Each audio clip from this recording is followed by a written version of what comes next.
फकीर आदमी है, झोला लेके चल पड़ेंगे जी।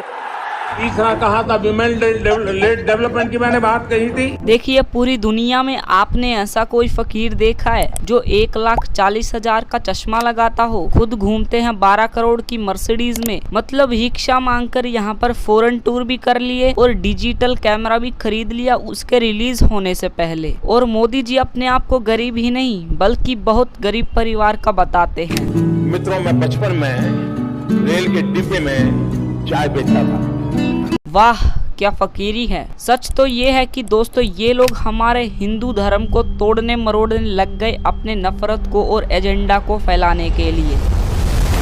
पिछले 10 सालों में प्रधानमंत्री मोदी के मित्र हैं जैसे गौतम अडानी भरपूर तरीके से अमीर बनते रहे और देश के 80 करोड़ गरीब लोगों को 5 किलो मुफ्त अनाज लेने को मजबूर कर दिया गया। बेरोजगारी और महंगाई ने गरीब लोगों की कमर तोड़ कर रख दी है। आज के दिन अब तो ऐसी सिचुएशन आ चुकी है कि नरेंद्र मोदी खुद को गरीब परिवार का बताते हुए जिन राहुल गांधी को इलाइट वर्क का प्रोजेक्ट करते थे, युवराज कहते थे, आज वही राहुल गांधी खुल्लम खुल्ला गरीबों को कह रहे हैं कि वो गरीबों के हैं और नरेंद्र मोदी अडानी अंबानी जैसे अमीर सेठों के हैं। फर्क समझो, मैं आपका हूँ, वो उनके हैं।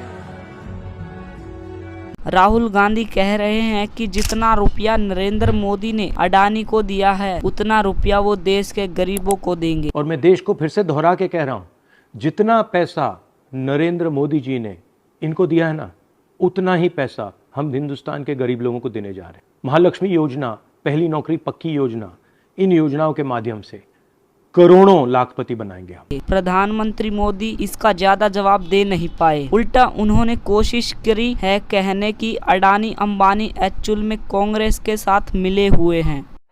इस चुनाव में ये अंबानी अडानी से इतना माल उठाया है।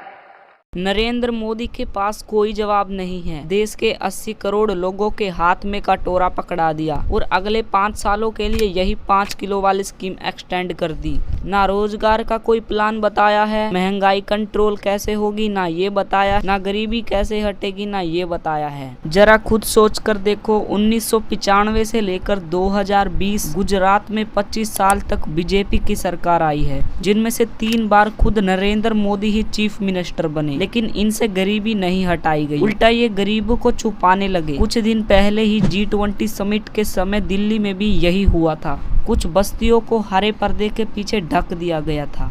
उस गरीब को तो भगा सकते हो, उस अमीर को भगा के देखो ना।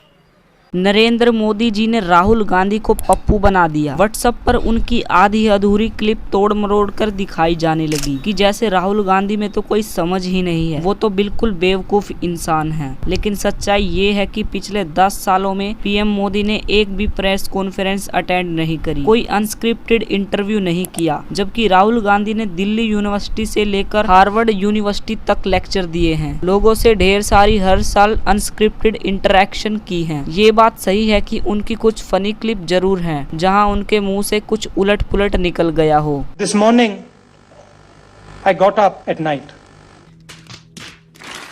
लेकिन ऐसी क्लिप नरेंद्र मोदी की भी बहुत हैं। तीसरा कहा था विमेन डेवलपमेंट की मैंने बात कही थी। मैं कब हो गया ये? एक बार नरेंद्र मोदी ने कहा कि बलिया के साथ मेरा भावुक रिश्ता है। बलिया से मेरा एक भावुक रिश्ता।